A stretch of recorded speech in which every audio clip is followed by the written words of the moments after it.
Ready? Okay, yeah, I'm ready. All right, it's nighttime now.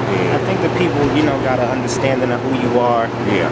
For the most part of it, can you explain to them how it is living in this gutter, in this fucking whack-ass environment, being homeless, just fucked up, just between Skid Row and, Main Street? Well, right here. For me, it was almost like a culture shock. Even though I had been homeless my entire life, but actually being out on the street and living out here in the elements was like crazy. And being that I'm articulate, kind, and courteous and polite, it doesn't quite mix out here on the street like that, because they see that and they spot that it's like a weakness. So even within the community of the homeless community, it was like I've been ostracized and put down and looked over and disrespected. So I basically had to learn everything for myself on how to actually survive out here, because you have to have the skills out here in order to survive. It gets cold at night. You have police harassing you. You can't sleep or sit on the street after 9 o'clock in the morning. So you have to be up. You have to have somewhere to pack your stuff and leave it and hope that it's there when you get back. And so I went through many transitions with that. I've lost tents, and some nights I had to sleep out just basically on some cardboard and a blanket. People harass you. It's crazy. On Friday or Saturday nights, I learned not to sleep where there's access to a lot of traffic, because people will come by and they'll just throw stuff at you, water and bottles. I've had all that stuff happen to me.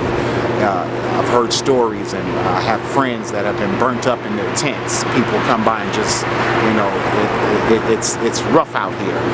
And the real grittiness of it, though, is within the community itself.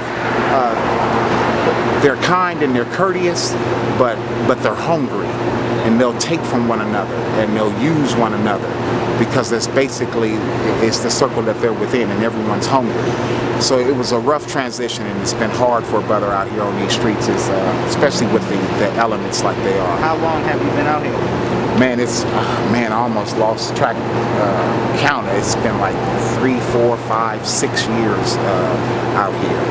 And I've been transitioning between shelters and the street. And the thing with the shelters, the shelters work, but they don't actually help you to transition, because what they do is they'll bring you in for a night, and then you have all of your things, and you have to be out at 6 or 7 o'clock in the morning. So you're out with your stuff, so how do you go look for a job? How do you go take care of your business? And you got to lug all of this stuff in there with you. And then you got to keep up your hygiene. I often hear comments about, I don't look homeless. Well, I don't want to look like what I'm going through.